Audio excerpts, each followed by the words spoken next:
I have to start this video with a bit of a preamble. Flights of fancy concerning alternative histories or slightly differed histories or just histories that include historians being wrong really get me going. One of the things that so Graham Hancock a few years ago was on the Joe Rogan podcast and he was wearing, I believe it was a t-shirt that said something along the lines of stuff just keeps getting older. And we have another example of that today.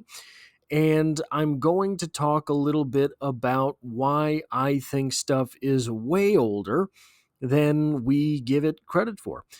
So, in an article titled Archaeologists Found Ancient Tools That Contradict the Timeline of Civilization, the Math Doesn't Add Up from Popular Mechanics by Tim Newcomb.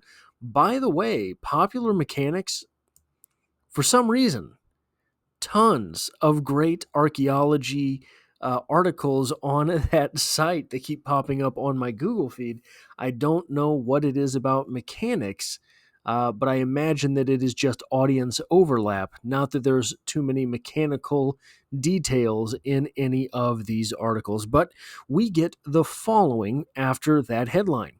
In the history of studying the proliferation of humanity across the globe, there has long been one question that has stumped researchers. Well, there's more than one. How did the islands of Southeast Asia, ISEA, become so well inhabited so long ago? It probably required technological seafaring advancements beyond what was considered likely during the Paleolithic era. But those experts may have a surprise new answer thanks to research that shows the ancient people of the Philippines and ISEA may have mastered seafaring well before anyone else. The pivotal archaeological evidence came in the form of stone tools excavated at sites in the Philippines, Indonesia, and Timor-Leste, showing strong evidence that as far back as 40,000 years ago, there was a technological sophistication from these ancient seafarers that rivals much later civilizations. In a study published in the Journal of Archaeological Science, researchers from Ateneo de Manila University challenge the accepted belief that Paleolithic technical progress was centered in Africa and Europe. I think more likely than that. More likely than the fact that the frontier of seafaring technology was just in Southeast Asia is that seafaring technology is way older than we think and was therefore probably at the crest of innovation, someplace that we can no longer find it, someplace that we cannot say. Here's the thing. So I asked handy old ChatGPT, what is the oldest physical evidence of boats? So we get a couple of different answers here.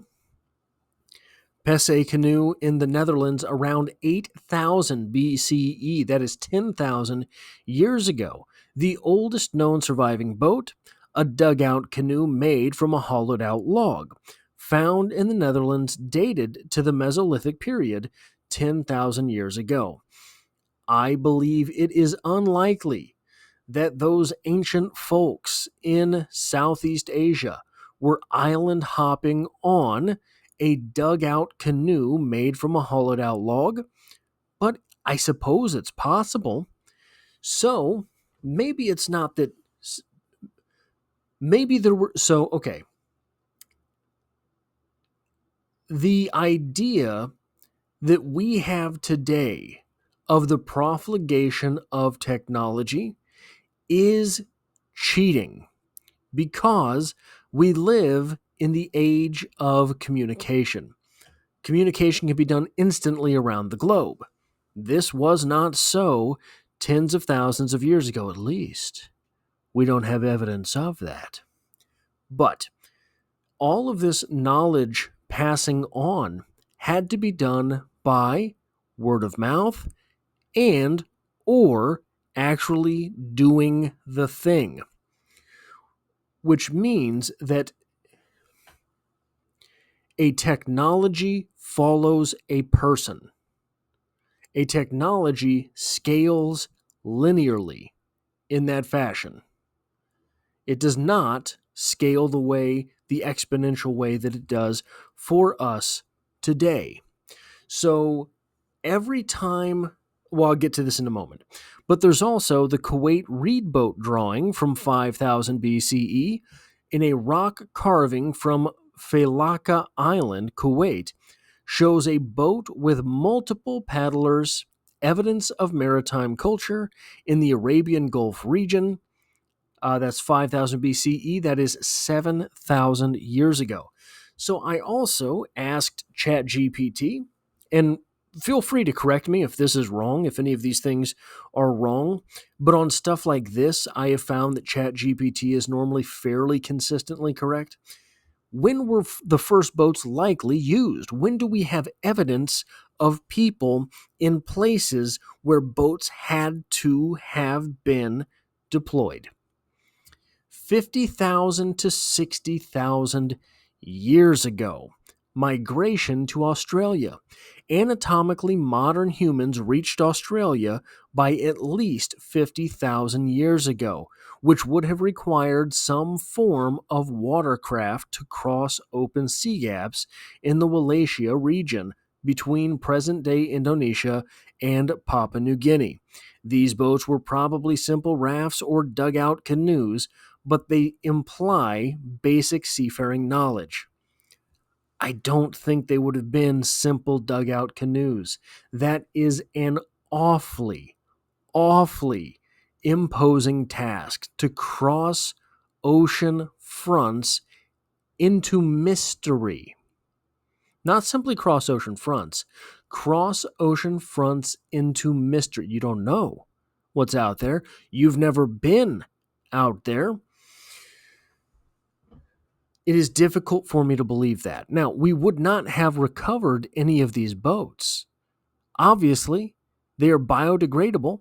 They are made from biodegradable things. You're not out there on a limestone raft, for example. There was no metallurgy. No one was making steel 50,000 years ago that we know of. So those crafts would not have survived. But if they could create single canoe crafts, what are the odds that they could have found some way to bind multiple crafts together? That would have made crossing the ocean with more than one person infinitely more comfortable, and you had to have eventually crossed large ocean fronts of water with more than one person in a craft in order to populate a new island. You would have had to. And here is another question. If you set out today, you just picked 30 random people and you gave them some stuff. You gave them some food. They all knew how to build a fire, all of these types of survivalist things.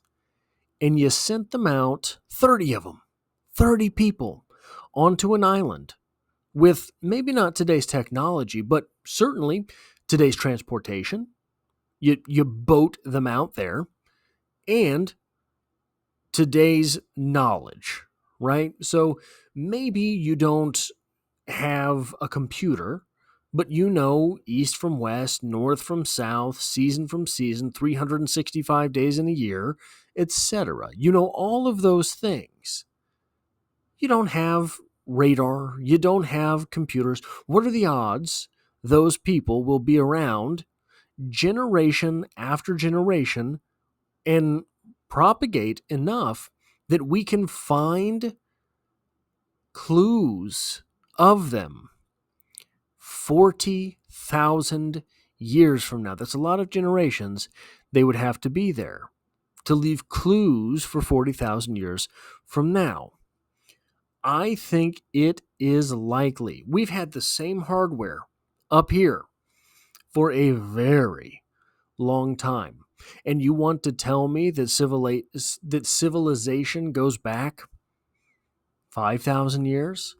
Gobekli Tepe is already rewriting that idea, but for those who are unwilling to believe it, you're still looking at 5,000, 6,000 years, really, for civilization, kind of as we know it, to be around. I do not buy it.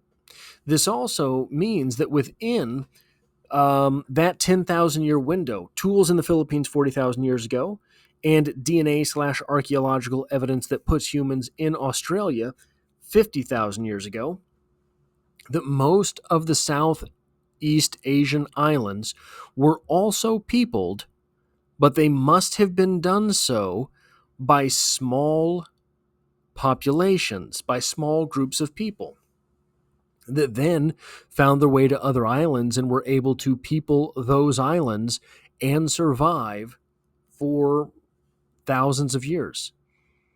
I don't buy it. I think there were more people earlier doing more things than we are giving our than for which we are giving our species credit. Did you know, I might get this number wrong, but there are only something like 500 Neanderthal um, examples, samples of Neanderthals, and there are more ancient Neanderthals than any other humanoid species, any other hominid. Maybe I am misremembering that, but I believe I am on point with that. Meaning, not that all of this is a myth. That's not what I'm saying at all. Meaning that it's very rare to find people.